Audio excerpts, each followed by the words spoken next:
अज़ीज़ दोस्तों, आदाबुस्सलाम। आवाज़ दी वॉइस में आपका खैर मक़दम है। मैं हूँ अब्दुल हई ख़ान। नाज़रीन, हमारा आज का मौजू है मुसलमान, इस्लाम और रिवायात।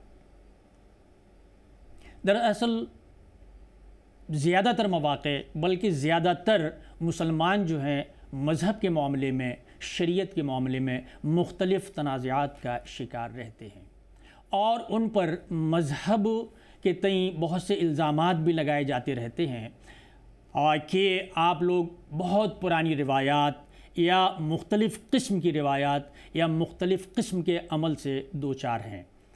तो नाज़रीन, आज हमारे साथ इन्हीं कुछ मौज़ूआत पर, कुछ निकात पर बातचीत करने के लिए हमारे साथ हैं मौलाना महमूद अज़हरी, डायरेक्टर जामिया हज़रत निज़ामुद्दीन औलिया दिल्ली, जिनका ताल्लुक़ बहुत ही तालीम याफ्ता ख़ानदान से है और ये अपने आप में भी आप देख रहे होंगे कि जदीद तालीम से भी आरास्ता हैं और नौजवान आलिम हैं।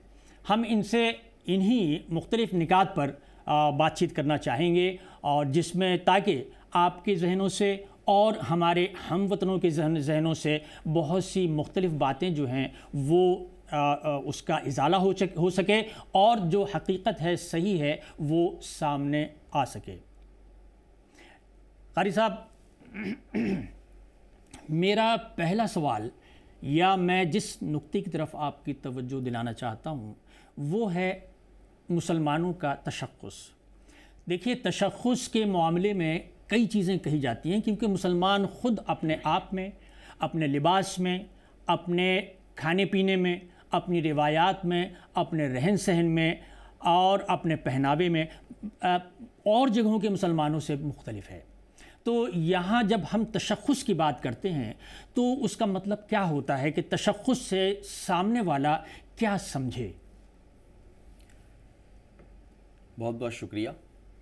नाज़रीन, अस्सलामु अलैकुम वरहमतुल्लाहि वबरकातुहू।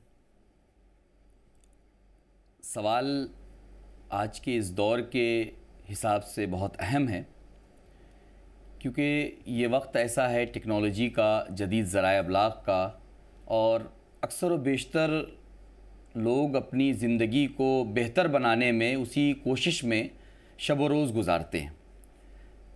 तशख़्ख़ुस का माना, उसकी अहमियत को बहुत मुख्तसर और इख्तिसार के साथ मैं बयान अगर करूं तो तशख़्ख़ुस का माना होता है पर्सनैलिटी। आपकी पर्सनैलिटी क्या है? पर्सनैलिटी जो होती है वो आपकी तालीम से, आपके कल्चर से, आपकी सिविलाइजेशन से इसका ताल्लुक़ होता है। आप क्या पढ़ते हैं, कहाँ पढ़ते हैं, इससे आपकी पर्सनैलिटी तैयार होती है। आप किस कल्चर में रहते हैं, किस कल्चर को आप फॉलो करते हैं, उससे आपकी पर्सनैलिटी तैयार होती है। आप अपने सिविलाइजेशन से वाकिफ़ हैं या नहीं हैं, इससे आपकी पर्सनैलिटी तैयार होती है। आप अगर किसी भी एक मिसाल के ज़रिए मैं अगर समझाऊं इस बात को, तो एक शख्स ग्रेजुएशन करता है या स्कूलिंग अपनी एजुकेशन कंप्लीट करता है। हर एक स्कूल का अपना एक लिबास होता है, एक ड्रेस कोड होता है जिसको उस तलबा को फॉलो करना होता है। आते जाते वक्त स्कूल के औकात में उसको पहनना होता है। लेकिन क्या वो रात में या स्कूल के औकात के अलावा भी उस लिबास को पहने रहने का स्कूल कोई उसके ऊपर हुक्म सादिर करता है? नहीं। जो औकात स्कूल के हैं उन औकात में आपको इस लिबास को पहनना है। कोई अगर स्कूल से पास आउट होने के बाद डॉक्टर बन गया तो जाहिर सी बात है डॉक्टर्स की एक ख़ास लिबास है। ये लिबास क्यों होता है, ये तशख़्ख़ुस क्यों इख्तियार करने को कहा गया? इस वजह से कि सामने वाले को देखने के बाद पता लग जाए कि ये डॉक्टर हैं। एक चीज़।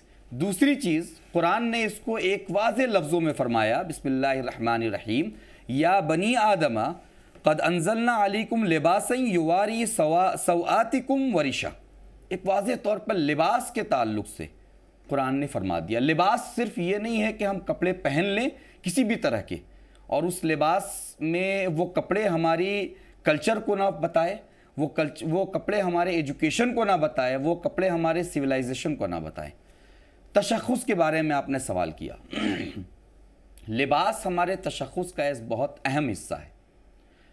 आपको मैं जो आप कपड़े घर पर पहनते हों वो कपड़े आपके ऑफिस से अलग होते हैं, जो आप ऑफिस में पहनते हैं वो कपड़े आपके वीवीआईपी से या बड़े लोगों से मुलाकात की मीटिंग के अलग होते हैं। कपड़ों के साथ साथ तशख़्ख़ुस के साथ साथ आप अपने कल्चर में हैं कि नहीं, ये भी आपके तशख़्ख़ुस का एक बहुत बड़ा हिस्सा है जो मैंने बताया। आजकल हो ये रहा है कि हम अपने कल्चर को भी भूल गए हैं या उस पर उतनी ज़्यादा तवज्जो नहीं देते हैं। दूसरी चीज़, हम अपनी सिविलाइजेशन को भी भूल गए हैं, हमारी तहज़ीब, तमद्दुन। इसी से आपके तशख़्ख़ुस में निखार आता है। हिंदुस्तान के माहौल के एतबार से यकीनन अगर मैं बात करूं इस्लाम की तालीमात की, तो इस्लाम ने कभी भी लिबास को किसी मखसूस लिबास के ताल्लुक़ से कोई हुक्म सादिर नहीं फरमाया। हर वो लिबास जो आपको ज़ीनत बख्शे, जो आपके तन को छुपाए, वो लिबास इस्लाम ने उसकी इजाज़त दी है। हमेशा अल्लाह के नबी की सुन्नतों में ये हमें मिलता है आपकी ज़िंदगी में कि आपने तहबंद भी पसंद फरमाया, आपने लिबास के तौर पर चादर को भी पसंद फरमाया, आपने शरवाल को पसंद फरमाया, लेकिन पहनने का हुक्म नहीं मिलता। इसके अलावा कंबल है या दूसरे तरह की लिबास की।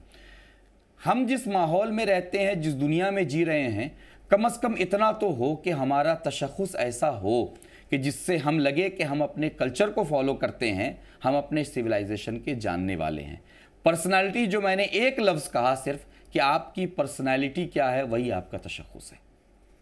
जी, मेरे ख़्याल में जो बात आपने कही है, इस्लाम के अंदर तो लिबास कोई, जैसे आपने फरमाया, ख़ुद की कोई ख़ास नहीं है, लेकिन जो जितना ढकना चाहिए औरत को उतना उसके लिए हुक्म है, जितना मर्द को जिस्म ढकना चाहिए उसको उसके लिए मर्द को हुक्म है। बेशक गोया लिबास में कोई ऐसी तफरीक नहीं है। और आपने वाज़े कर दिया कि कल्चर, हमारी तहज़ीब, हमारी सिविलाइजेशन, उसके मुताबिक जो है वो लिबास को हम पहनते हैं। तो गोया ये यानी असल कहा जाए तो इस्लाम, जब हम इस्लाम के साथ तशख़्ख़ुस का इस्तेमाल करते हैं, शख्स यानी कई लोग इस मफ़हूम में इस्तेमाल करते हैं कि अगर हमारा तशख़्ख़ुस बरकरार है तो हम इस्लामी, यानी हमको इस्लामी माना जाएगा या मुस्लिम माना जाएगा।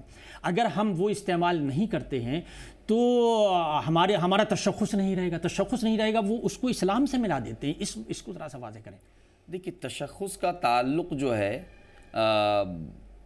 इस्लाम के, अगर आप इस्लाम के उसूल व ज़वाबित और जो शराइत हैं मुसलमान होने के, अगर उनको आप फॉलो करते हैं और अगर किसी के चेहरे पर, मैं कहूँगा इस्लामी तशख़्ख़ुस, पहचान, पर्सनालिटी अगर वो हो, इस्लाम की अगर ख़िलाफ़ वर्जी नहीं हो रही है किसी चीज़ में, तो इससे कोई हर्ज, किसी तरह की दुश्वारी नहीं है। आप तशख़्ख़ुस की अहमियत क्यों आखिर है, ये मैं आपको एक बहुत मुख्तसर से उसमें बताऊँ।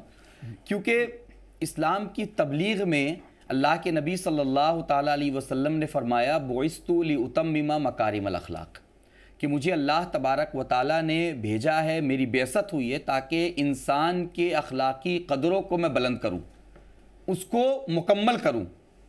आप बहुत अच्छा लिबास पहने हैं, लेकिन आपका अखलाक अगर अच्छा नहीं है, आप अच्छे नहीं माने जाएंगे। आपके तशख़्ख़ुस में आपका अखलाक भी शामिल है, आपकी गुफ्तगू करने का तरीका भी शामिल है। मैं दाढ़ी, टोपी, सब चीज़ में हूँ, मैं आलिम कहला रहा हूँ, लेकिन अगर मेरी गुफ्तगू का अंदाज सामने वाले से अदब के साथ नहीं है तो मैं आपको वेल सिविलाइज्ड मैं नहीं कहलाऊँगा, मेरा तशख़्ख़ुस अच्छा नहीं माना जाएगा, मेरी पर्सनैलिटी अच्छी नहीं मानी जाएगी। इसी वजह से मैंने कहा कि सिर्फ़ इस्लाम में लिबास या आपका चेहरा मोहरा जितनी अहमियत का हामिल है, उतना ही आपकी सिफत, आपका अखलाक, आपका किरदार, आपकी ज़बान, आपका उठना बैठना, ये भी उतनी अहमियत का हामिल है। ये एक चीज़ है। दूसरी चीज़, मेरा अखलाक अगर बुरा हो तो क्या उससे मैं इस्लाम से खारिज हो जाऊँगा? नहीं होऊंगा कभी भी। मेरे अगर लिबास पहनने का तरीक़ा बुरा हो तो मैं गुनाह कर सकता हूँ, लेकिन मैं इस्लाम से खारिज नहीं होऊंगा। तशख़्ख़ुस इस्लाम के लिए बुरी हो सकती है कि सामने वाला देखकर ये सोचेगा कि ये मुसलमान है और इसका तरीक़ाकार ऐसा है, तो इसका इम्पैक्ट हो सकता है नेगेटिव पड़े, लेकिन उससे वो शख्स इस्लाम में रहेगा या नहीं रहेगा वो उसका अमल बताएगा। वो क्या करता है, क्या इस्लाम की खिलाफ वर्जी कर रहा है, तो ये हमें देखना पड़ेगा। इसमें ज़रूरी नहीं है कि हर एक शख्स जो है अपने तशख़्ख़ुस को बरकरार नहीं रखा हुआ उसे हम इस्लाम से खारिज कर दें, ये जुल्म होगा उसके ऊपर। ये बहुत ही गौर और बहुत ही ये अहम मसला है कि इस्लाम से किसी को सिर्फ चीज़ों को देखकर खारिज कर देना, ये इस्लाम की तालीमात के ख़िलाफ़ है। जाहिर सी बात है उस अमल पर तहकीक होगी और जो इस पे स्पेशलाइजेशन किए हुए जो लोग हैं, मुफ्तियान कराम हैं, वो फ़ैसला करेंगे कि ये चीज़ें इस्लाम के ख़िलाफ़ मानी जाएंगी या नहीं मानी जाएंगी। आगे मैं एक पॉइंट और है वो आपके सामने रखना चाहूँगा। इस्लाम की बुनियाद आम तौर पर कहा जाता है, और चूँकि आपका दर्स व तदरीस से ताल्लुक़ है तो सबसे पहले यही तालीम दी जाती है कि इस्लाम की 3 बुनियादें हैं, एक कुरान, दूसरी हदीस और तीसरा क़यास। क़यास की जब बात आती है तो लोग दरअसल क़यास के मफ़हूम को समझ नहीं पाते हैं, लेकिन फिर भी उन्हें समझाया जाता है कि क़यास करने के बाद वो क़यास करने वाले ख़ास अथॉरिटी के लोग होना चाहिए, फिर फ़िक़्ह बनता है, फिर उसके बाद और चीज़ें आगे आती हैं। यहाँ पर मैं आपसे ये मालूम करना चाहूँगा कि इस सिलसिले में ज़ाहिर है क़यास के बाद ही इज्तिहाद किया जाता है। आम तौर पर मुसलमानों में जो इख्तिलाफ़ात देखे जाते हैं, कहीं कुछ हो रहा है, कहीं किसी शरीयत के हुक्म को किसी अंदाज से अमल किया जा रहा है, कहीं किसी अंदाज से इज्तिहाद। बहुत सी चीज़ें ऐसी हैं, जैसे हाई टेक्नोलॉजी में बहुत सी चीज़ें राइज हो गई हैं, ज़ाहिर है नई नई चीज़ें सामने आ रही हैं मुसलमानों के। तो जो इदारे हैं, या तो इदारे कम हैं या वो इज्तिहाद करते नहीं हैं। मुसलमानों के सामने जो मसाइल आते हैं, तो इज्तिहाद का असल मसला ये है कि इज्तिहाद को बहुत से लोग गैर ज़रूरी समझते हैं, और जब इज्तिहाद कर भी लिया जाता है अगर किसी इशू पर, किसी तनाज़े पर, तो लोग उस पर अमल दरामद नहीं करते। तो आप ज़रा सा ये बताएं कि इसके लिए क्या मतलब शक्ल इख्तियार की जानी चाहिए ताकि इज्तिहाद वक्त पर हो और उस पर अमल दरामद भी हो, ताकि वो मुसलमान सोसाइटी में दूसरे अपने साथियों के साथ शाना बशाना चल सके। सवाल जो है वो बहुत ही पेचीदा है और इस वक्त के लिहाज से बहुत अहम भी है, क्योंकि ज़माना बहुत रफ्तार, बहुत तेज़ी के साथ तरक्की कर रहा है। तो इसमें जाहिर सी बात है इस्लाम से मुताल्लिक़ जो चीज़ें हैं और इस्लाम की जो तालीमात हैं, उसके अंदर हमें गौर व खौस करने की ज़रूरत है और उसमें आवाम के लिए राह इख्तियार और क्या बेहतर है वो बयान करने की ज़रूरत है। इसमें एक चीज़ मैं शामिल कर दूं ज़रूर कि इज्तिहाद का इख्तियार हर एक को नहीं होता है। जाहिर सी बात है उसके लिए कुछ क्राइटेरिया है, कुछ शर्तें हैं उसके लिए। वो शर्त पर अगर वो लोग उतरेंगे जो उलमाए कराम है या मुफ्तियान कराम हैं, फिर उन्हें इख्तियार होता है। लेकिन इजमाए उम्मत एक चीज़ है जिस पे अल्लाह के नबी ने फरमाया कि मेरी उम्मत जो है कभी गुमराही पर इकट्ठा नहीं हो सकती। तो इजमाए उम्मत यानी जो लोग दीन की बारीकियों को, दीन की बातों को समझते हैं, वो बैठ करके एक राय निकालते हैं, एक गुफ्तगू करते हैं और कौम के लिए, उसके लिए आसानी या उसके लिए क्या राह हो सकती है वो पेश करते हैं, जिसे हम आज के दौर में मजलिस शरई भी कहते हैं, कि जिसमें मुफ्तियान कराम की मजलिस, जैसे मजलिस शरई अल-जामिअतुल अशरफिया मुबारकपुर में है, जो हर साल मजलिस शरई बैठती है वहाँ पर, और जदीद मसाइल जो भी आते हैं उसका हल वो तलाशते हैं उलमाए कराम अपनी तहकीकी मज़ामीन रिसर्च के ज़रिया, और फिर उस पर बइत्तफ़ाक़ राय एक फ़ैसला होता है और वो कौम के सामने वो फ़ैसला लाया जाता है। कौम उन फ़ैसलों को सुनती है, समझती है, लेकिन दुश्वार ये हो गया है कि शरीयत पर के मामले पर अमल करना या उसको अपनी ज़िंदगी में उतारना, हमारे जहन व दिमाग में वो चीज़ें देर से ज़रा साबित होती हैं और उसको आने में या उसका यूज़ टू होने में हमें थोड़ा वक्त लगता है। हम उन चीज़ों पर पिछले 5 सालों से अमल कर रहे होते हैं या उस पर आदी हो चुके होते हैं, और जब कोई हुक्म उलमाए कराम की तरफ से आता है तो यकसर उसे छोड़ देना हमारे लिए थोड़ा दुश्वार कभी साबित होता है। उलमाए कराम की तरफ से जाहिर सी बात है इसकी तालीम, इसका बयान बहुत सहल अंदाज में होना चाहिए, और सिर्फ बयान नहीं होना चाहिए बल्कि इसके लिए एक पूरा प्रैक्टिकल एक सेशन हो जिसमें जो कौम के मखसूस लोग हैं उन्हें बताए इसकी अहमियत, इसकी ज़रूरत और इसको ना मानने के नुकसानात। मैं एक मिसाल अगर दूं आपको, मिसाल के ज़रिए इसको वाज़े करूं।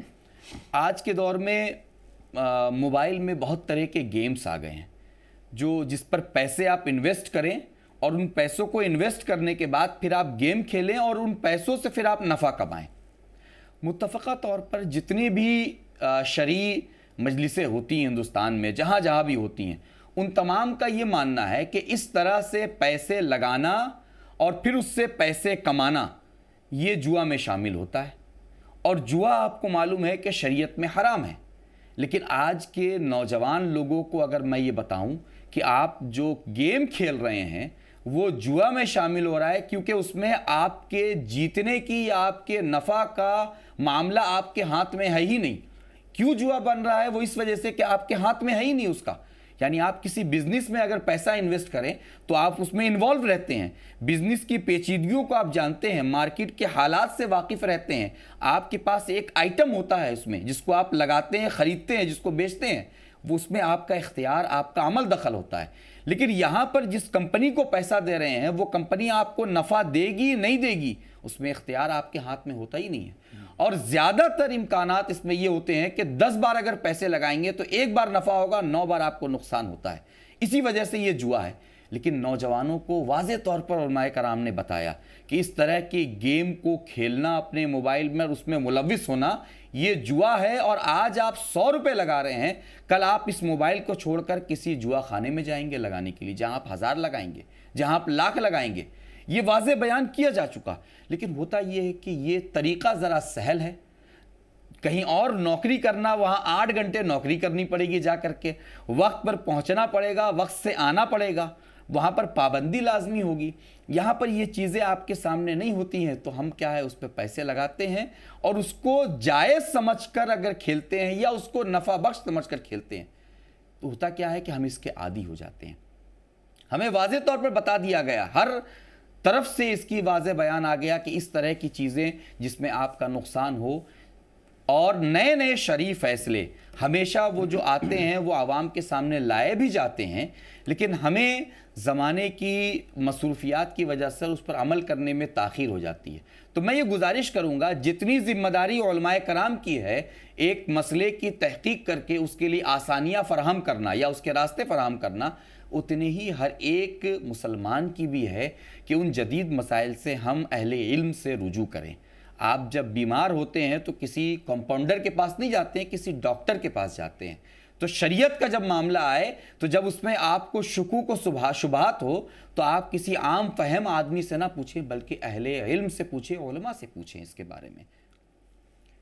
गाजी साहब, आगे आपकी तवज्जो मैं एक ऐसे नुक्ते की तरफ दिलाना चाहता हूँ जिससे आपका बराह रास्त ताल्लुक़ है। और आप जामिया हज़रत निज़ामुद्दीन औलिया, जो अपने आप में एक बड़ा इदारा है, जो मदरसे की हैसियत भी रखता है और जामिया यानी थोड़ा बड़ा है मदरसे से, मैं उसके आप डायरेक्टर हैं। मैं आपसे ये मालूम करना चाहूँगा कि हिंदुस्तान में ख़ास तौर से बहुत से मदारिस ऐसे हैं, छोटे भी हैं, बड़े भी हैं, लेकिन ज़्यादातर मदारिस में एक ख़ास यकरंगी नहीं है। यकरंगी का मतलब मेरा कहने का यह है कि इंतज़ामी तौर पर और निसाब के तौर पर, और वो मदरसे जदीद तालीम की तरफ भी जाना नहीं चाहते, जबकि आज के दौर की ज़रूरत जदीद तालीम है। उसके साथ साथ वो उनका अपना जो पुराना निज़ाम है निसाब के ताल्लुक़ से भी वही पढ़ा रहे हैं, और जो सरकार गवर्नमेंट के जो मदरसा बोर्ड वगैरह हैं उनके साथ भी नहीं, उनसे मुंसलिक भी नहीं होना चाहते, और हुकूमत की स्कीमों से फ़ायदा भी नहीं उठाना चाहते। तो चूँकि आपका ताल्लुक़ भी बुनियादी तौर पर ऐसे उससे है, मदरसे से है, जामिया से है, और आप और भी मदारिस को देखने जाते होंगे, अज़ला में भी आप जाते हैं, दूसरी जगहों का भी दौरा करते हैं। आखिर इसमें क्या परेशानियाँ हैं, क्या रुकावटें हैं जो इसमें यकसानियत नहीं आ पा रही है कोई? देखिए, तालीम के ताल्लुक़ से इस्लाम ने किसी भी तालीम को हासिल करने से रोका नहीं है। कुरान में सबसे पहली वही जो नाजिल हुई अल्लाह के नबी सल्लल्लाहु ताला अलैहि वसल्लम के, जिस वही के ज़रिया आपको नबूवत मिली, नबूवत का ऐलान हुआ, नबूवत का ऐलान जिस वही के ज़रिया हुआ, इक़रा बिस्मि रब्बिकल्लज़ी खलक़, कुरान ने वाज़े फरमाया पढ़ो। यानी नबूवत का ऐलान हो रहा है अल्लाह के नबी के ज़रिया, और ऐलान किया जा रहा है इक़रा के ज़रिया, पढ़ने के ज़रिया। तो इस्लाम में पढ़ाई के ताल्लुक़ से इसकी अहमियत इसी से वाज़ेह होती है। और इस आयत में कहीं पर यह नहीं मिलता कि क्या पढ़ने का हुक्म दिया गया है अल्लाह तबारक व तआला ने। तो मुफस्सिरीन फरमाते हैं कि आप जो चाहे वो पढ़ें, हर तरह की तालीम हासिल करें, इस्लाम कभी रोकता नहीं है। दूसरी चीज़ दीनी तालीम और दुनियावी तालीम। हम अगर अपने अकाबिर को देखें, आज से 2 साल 300 साल पहले के उलमाए कराम को, तो उनमें वो आलिम भी होते थे, वो इंजीनियर भी हुआ करते थे, वो आलिम भी हुआ करते थे, वो डॉक्टर भी हुआ करते थे, वो आलिम भी हुआ करते थे, वो आर्किटेक्ट भी हुआ करते थे। ऐसा नहीं है कि उन्होंने दीनी तालीम हासिल करी तो जो दुनियावी मजाल होते थे उसे उन्होंने छोड़ दिया। हर एक फील्ड में वो माहिर हुआ करते थे। ये हुआ ये कि जो जदीद तालीमी निज़ाम और निसाब लेकर के मगरिब के लोग आए, तो उन्होंने मुसलमानों को बहकाने के लिए और उनके अंदर डिवाइड एंड रूल का ये मामला करने के लिए उन्होंने मुसलमानों को 2 रुख कर दिया। एक दीनी तालीम की तरफ कर दिया और एक दुनियावी तालीम की तरफ कर दिया। जो आज दुनियावी तालीम हासिल करते हैं वो दीनी तालीम से दूर नज़र आते हैं, और जो ख़ास दीनी तालीम हासिल करते हैं वो दुनियावी तालीम से दूर नज़र आते हैं। लेकिन अल्हम्दुलिल्लाह, अल्लाह का शुक्र है ये कि जामिया हज़रत निज़ामुद्दीन औलिया के बानी कायदे अहले सुन्नत हज़रत अल्लामा अरशदुल क़ादरी अलैहिर्रहमा जब 1975 से 80 के दरमियान उन्होंने 21 ममालिक का दौरा किया, और इसीलिए किया कि एक चीज़ ये जान सके कि इस्लाम वहाँ पर कैसे फैला या कैसे फैलाया जाए। दूसरी चीज़ मुसलमानों की ज़रूरत क्या क्या है। तीसरी चीज़ उलमाए कराम को मॉडर्न एजुकेशन से कैसे जोड़ा जाए। चौथी चीज़ आलमी तबलीग, इंटरनेशनल प्रीचिंग एंड दावत व तबलीग का तरीक़ाकार क्या बनाया जाए। आप जब वापस आए तो आपने जामिया हज़रत निज़ामुद्दीन औलिया का क़याम किया। जामिया हज़रत निज़ामुद्दीन औलिया तारीख़ मदारिस इस्लामिया की तारीख़ में वो हसीन बाब है कि जिसने उलमाए कराम को अरबी ज़बान सिखाई और अंग्रेज़ी ज़बान सिखानी शुरू की।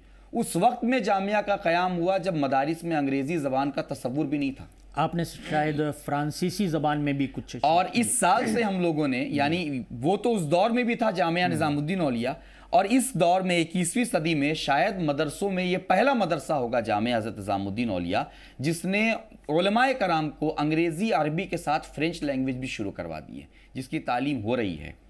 और एक चीज़, सिर्फ ज़बान तक हम जामिया निज़ामुद्दीन औलिया या अल्लामा अरशदुल क़ादरी नहीं रुके, इसके साथ साथ हम जो हैं उलमाए कराम को निज़ामुद्दीन औलिया से फ़ारिग होने के बाद उन्हें यूनिवर्सिटीज़ की तरफ हम लेके गए।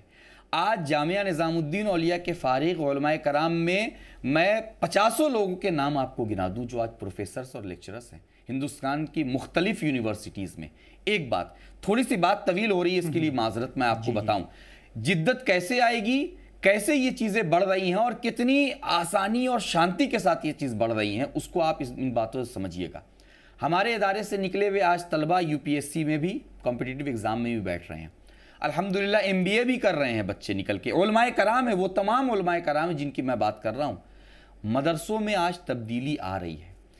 तब्दीली हम फ़ौरन नहीं कर सकते, क्योंकि हर एक एजुकेशन का एक मोटिव होता है, उसका एक अहम गोल होता है। आप जब किसी को एमबीए करवाते हैं तो जाहिर सी बात है बिज़नेस एडमिनिस्ट्रेशन उन्हें पढ़ाते हैं आप एमबीए करने वालों को तफसीर आप नहीं शामिल करिएगा, ठीक है। इसी वजह से दीनी तालीम और दीनी मदरसे का एक अपना गोल है, एक अपना मोटिव है। इस्लामिक थियोलॉजिक एजुकेशन में आपको स्पेशलाइजेशन करवाना उन्हें। लेकिन हाँ, ज़माने में आज हम जब रह रहे हैं तो उन्हें अंग्रेज़ी की ज़रूरत है, उन्हें मैथमेटिक्स की ज़रूरत है, उन्हें सोशल एजुकेशन की ज़रूरत है, उन्हें अपने कॉन्स्टिट्यूशन को जानने की ज़रूरत है, उन्हें ह्यूमन राइट्स जानने की ज़रूरत है। और आज हम मदरसों में इन चीज़ों पर लेक्चर्स करवाते हैं। हमारे यहाँ से ख़ुद तलबा जब निकल कर दूसरे मदरसों में जाते हैं तो वो कॉन्स्टिट्यूशन ऑफ इंडिया पर लेक्चर देते हैं, वो बच्चों को अंग्रेज़ी ज़बान सिखाते हैं, वो बच्चों को वेदर सिस्टम के बारे में बताते हैं। इस तरह से ये तब्दीली आ रही है। बेशुमार मदरसे मैं आपको गिनाऊँ जहाँ पर मैथमेटिक्स बच्चों को तालीम दी जा रही है। लेकिन जैसा मैंने बताया कि गोल हमारा अलग है, हम उस गोल के साथ बहुत ग्रेजुअली हम उसमें चेंजेस ला रहे हैं। फ़ौरन हम चेंजेस ला करके ऐसा नहीं कर सकते हैं कि मदरसे का जो मोटिव है उसको तब्दील कर दें और वो जो हमारा मकसद है वो फौत हो जाए और बच्चों को फिर हम पूरी जदीद तालीम की तरफ ले आएं। यहीं मैं आपकी तवज्जो मदरसे से मुताल्लिक़ ही, क्योंकि बहुत से मदरसे ऐसे होते हैं, ज़्यादातर मदारिस में मस्जिदें उनके अपने इहाते में होती हैं और ज़्यादातर मसाजिद के इहाते में मदरसे होते हैं। बेशक। तो दोनों एक दूसरे से जुड़े हुए हैं। मैं आपसे यहाँ ये भी मालूम करना चाहूँगा, हिंदुस्तान में अक्सर व बेशतर, गैर ममालिक में तो है ही, लेकिन हिंदुस्तान में अक्सर व बेशतर ये सवाल उठाया जाता है कि मसाजिद का इस्तेमाल क्यों सोशल यानी समाजी मराकिज़ के तौर पर होना चाहिए, ताकि वहाँ मकामी मुसलमानों को वहाँ से मशवरे मिलें, उनकी माशी हालत दूर करने के लिए, उनकी बीमारियों से मुताल्लिक़, क्योंकि अल्लाह के रसूल के ज़माने से उस वक्त भी ये इंतज़ाम था कि तमाम लड़ाई झगड़ों के मामले जो थे वो भी मसाजिद में बैठकर हुआ करते थे। तो क्या आप इस ज़रूरत को, हालांकि बहुत सी जगह पर लोगों ने कोविड के ज़माने में, जैसे आपने सुना होगा, बहुत सी जगहों पर इंतज़ाम किया है, लेकिन इसमें क्या आप समझते हैं कुछ तब्दीलियां रूनुमा हुई हैं और ये जो नई ज़रूरतें हमारी हैं, मुसलमान इनको एक्सेप्ट कर रहे हैं या मसाजिद के जो मुंतज़िमीन हैं वो इनको कबूल कर रहे हैं या नहीं? इसकी पेशरफ्त के बारे में ज़रा सा हमें बता दीजिए। देखिए, तब्दीलियाँ वाक़ हो रही हैं यकीनन। मसाजिद में नमाज के अलावा आप अगर देखें तो जो हमारे बच्चे होते हैं उनकी इब्तदाई तालीम शुरू हो चुकी है, जिसे आप कोचिंग कह सकते हैं। उन इब्तदाई तालीम में दीनी तालीम के साथ साथ उन्हें अंग्रेज़ी वगैरह भी पढ़ाया जाता है उन बच्चों को। बिलखुसूस मैं ऐसे कई मसाजिद को जानता हूँ जो बाकायदा गरीब बच्चों को, जो माली तौर पर कमज़ोर है या जिनके वालिदैन नहीं हैं या जिनके दोनों में से कोई एक वालिद या वालदा बाहयात नहीं है, उन बच्चों की किफ़ालत वो कर रहे हैं। उन्हें मस्जिद में बैठा करके तालीम देते हैं। इब्तदाई कोचिंग या ट्यूशन का सिस्टम मस्जिदों में शुरू है। सोशल और कल्चरल एक्टिविटी मस्जिदों में होती है। वो कल्चरल एक्टिविटी जिसमें हमें अपनी इस्लामिक कल्चर को बताना हो, इस्लामिक सिविलाइजेशन को, इस्लामिक तामीर को, इस्लाम के खिदमात को बताना हो, हिस्ट्री से रिलेटेड एजुकेशन अगर देनी हो, इस्लामिक हिस्ट्री से, हमारी इस्लाम की खिलाफत, बिलखुसूस खिलाफत राशिदा, जिसमें हज़रत उमर रज़ी अल्लाह ताला अन्हु, हज़रत अल्लाह के नबी सल्लल्लाहु अलैहि वसल्लम के ज़माने से लेकर के खिलाफत राशिदा तक हर एक बड़े अहकाम, बड़े जितने भी काफ़िले आते थे वो तमाम मस्जिदों में रुका करते थे। उनके क़याम का मामला मुकम्मल मस्जिदों में हुआ करता था। बल्कि आप अगर कुरुन औला में चले जाएं तो जितने बड़े साइंसदा पैदा हुए उनके दर्स व तदरीस का मामला भी मस्जिदों में होता था। उनकी एक्सपेरिमेंट, उनके प्रैक्टिकल का मामला भी मस्जिदों में हुआ करता था। तमाम चीज़ें, जिस तरह ज़माना तब्दील हुआ, वक्त बदले, पहले मस्जिदें ही थी जहाँ पर इबादत भी होती थी और वहाँ पर तालीम भी दी जाती थी। वो हॉस्पिटल के लिए भी इस्तेमाल होता था। लेकिन वक्त बदलने के साथ चीज़ें अलग अलग होते गई। हॉस्पिटल्स के लिए जगह अलग हो गई, एजुकेशन के लिए स्कूल्स बन गए, ठीक है। मस्जिद जो है वो सिर्फ इबादत गाह रह गई। हम आज भी मस्जिदों को इस्तेमाल कर सकते हैं अपनी सोसाइटी को बिल्डअप करने के लिए। आज भी आप वक्फ की बेशुमार मस्जिदें देखेंगे जहाँ पर दुकानें हैं, वहाँ पर कोचिंग भी चल रही है, वहाँ पर डॉक्टर्स को भी दे रखे हैं वो डिस्पेंसरी के लिए, वहाँ पर दूसरी कल्चरल एक्टिविटी भी हो रही है उन मस्जिदों में। जहाँ जगह की तंगी होती है तो वहाँ पर थोड़ी दिक्कत आ जाती है इन चीज़ों में, वरना अक्सर व बेशतर जहाँ पर कुशादा जगह है या सहन है जहाँ पर, तो वहाँ पर प्रोग्राम्स भी होते हैं, वहाँ पर कल्चरल और इंटर रिलीजियस डायलॉग्स भी होते हैं उन मस्जिदों के सहन में। यहाँ पर एक चीज़ मैं करूँगा गुजारिश, ज़रूर मस्जिद को हम इस्तेमाल में ला सकते हैं, लेकिन सबसे पहली चीज़ है कि जिसका ध्यान हमें ख्याल रखना है कि मस्जिद की हुर्मत, मस्जिद का तक़द्दुस। आप कोई भी काम करें, मस्जिद का तक़द्दुस कभी पामाल ना हो, मस्जिद की हुर्मत को बरकरार रखा जाए और किसी भी चीज़ को अपनी कौम के लोगों से हटकर हम ना करें। कुरान में फरमाया अल्लाह के नबी सल्लल्लाहु ताला अलैहि वसल्लम को, वशाविरहुम फिल अम्र, कि नबी मामलात में अपने असहाब से मशवरा कर लिया करें। मशवरा में बरकत भी होती है और मशवरा से फ़ैसला अच्छा निकलता है। जो लोग अगर आपको करने की इजाज़त नहीं देते हैं, उनसे मशवरा करें, उन्हें इसकी अहमियत को समझाएं। हम आज अपने मदरसों को, अपनी मस्जिदों को, अपनी सोसाइटी को बिल्डअप करने के लिए बहुत अच्छी तरह के इस्तेमाल कर सकते हैं। हमारे पास इतने मदारिस हैं, इतना इंफ्रास्ट्रक्चर हमारे पास है कि हम अपनी सोसाइटी को जदीद तालीम और इस्लामी तालीम दोनों फराहम कर सकते हैं, उन्हें प्रैक्टिकल करवा सकते हैं। लेकिन हमें इस तरफ थोड़ी सी अपनी निगाहों को, अपनी फ़िक्र को मबजूल कराना होगा। इसका तरीक़ा एक बनाना होगा लाएअमल, जिससे कि इस्लाम और अपने इस्लामी इदारों का तकद्दुस भी पामाल ना हो और उसका इस्तेमाल भी हो जाए। अज़ीज़ दोस्तों, मुसलमान, इस्लाम और रिवायात, इस मौजू के तहत, इस उन्वान के तहत हमारी बातचीत हो रही थी मौलाना महमूद गाज़ी अज़हरी, डायरेक्टर जामिया हज़रत निज़ामुद्दीन औलिया दिल्ली।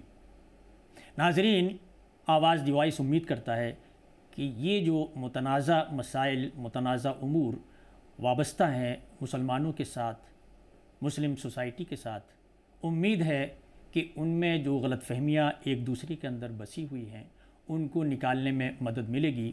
हम उम्मीद करते हैं कि मौलाना की बातचीत से बहुत सी चीज़ें वाज़ेह हो गई होंगी। गाज़ी साहब, आपका बहुत बहुत शुक्रिया, और आगे इसी तरह के किसी नए मसले पर हम आपसे फिर रूबरू होंगे। जब तक के लिए शुक्रिया।